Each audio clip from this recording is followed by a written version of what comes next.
सोचने वाली बात है। सेहत के दो मसले जो लगते तो एक दूसरे से बिल्कुल अलग हैं, लेकिन इनका हल एक ही है।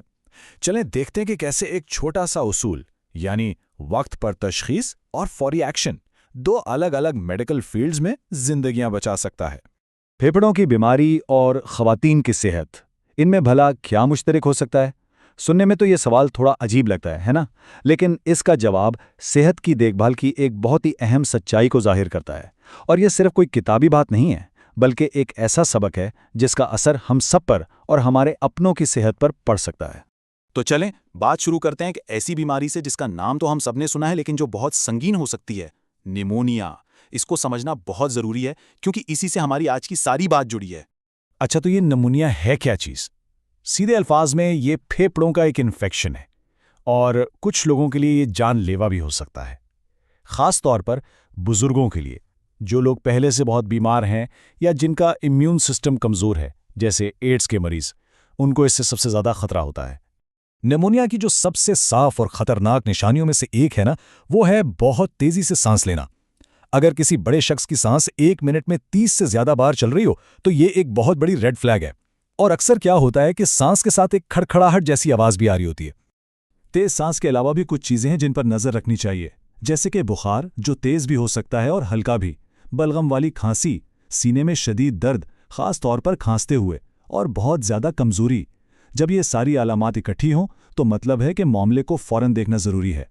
तो सवाल यह है कि जब ये अलामतें नजर आएं तो फिर करना क्या है? यहीं पर बात मसले से निकलकर हल की तरफ जाती है, और इस हल में सबसे अहम चीज है वक्त।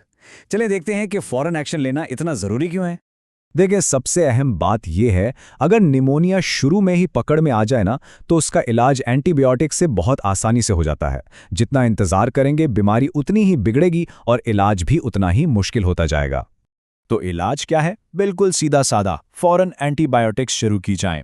हाँ, अगर केस ज़्यादा सीरियस हो तो फिर अस्पताल में दाखिल होना पड़ता है ताकि ड्रिप के जरिए दवा दी जा सके।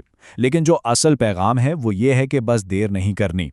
अच्छा, अब इसी उसूल को, यानी वक्त पर एक्शन वाले उसूल को, एक और बहुत अहम फील्ड में देखते हैं। ये सबक सिर्फ निमोनिया के लिए नहीं है, ख्वातीन की सेहत के मामले में तो इसकी अहमियत और भी ज़्यादा है। यहाँ तो ये ज़िंदगी और मौत का सवाल बन सकता है।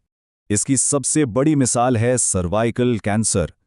अगर इसका पता शुरू में ही चल जाए तो इसका इलाज बिल्कुल मुमकिन है। वक्त पर तशखीस और इलाज से न जाने कितनी ही जिंदगियां बचाई जा सकती हैं। ये बिल्कुल वही बात है जो हमने निमोनिया के केस में देखी थी।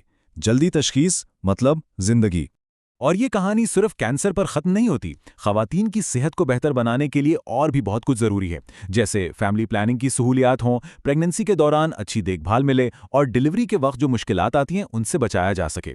ये सारी चीज़ें एक ही उसूल पर टिकी हैं, वक्त पर और सही देखभाल। तो फिर सवाल ये उठता है कि हम ये कैसे पक्का करें कि हर किसी को वक्त पर ये देखभाल मिल सके? इसका जवाब हमारे हेल्थ सिस्टम की बुनियाद में छुपा है, और वो हैं हमारे माहिर हेल्थ वर्कर्स। और यहाँ सिर्फ हल्की फुल्की ट्रेनिंग से काम नहीं चलेगा, बल्कि बहुत ख़ास किस्म की स्किल्स चाहिए। हेल्थ वर्कर्स को चेहरे का मुआयना करना आना चाहिए, कैंसर की स्क्रीनिंग के लिए पैप टेस्ट करना आना चाहिए, काउंसलिंग करनी आनी चाहिए, मतलब हर चीज़ में माहिर होना चाहिए। यही वो स्किल्स हैं जिन पर बर वक्त तशखीस और अच्छे इलाज का दारोमदार है। और बात सिर्फ क्लिनिकल स्किल्स पर ही खत्म नहीं होती। हेल्थ वर्कर्स को यह भी पता होना चाहिए कि पूरा हेल्थ सिस्टम चलता कैसे है और दवाइयों का सही इस्तेमाल कैसे करना है। ये प्रैक्टिकल नॉलेज भी उतनी ही जरूरी है जितनी मेडिकल नॉलेज। तो आखिर में हम इसी एक बुनियादी सवाल पर वापस आते हैं।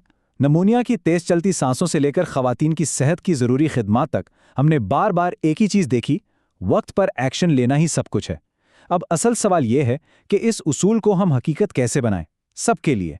ये सिर्फ एक मेडिकल सवाल नहीं है, बल्कि ये एक समाजी चैलेंज है जिस पर हम सबको मिलकर सोचने की जरूरत है।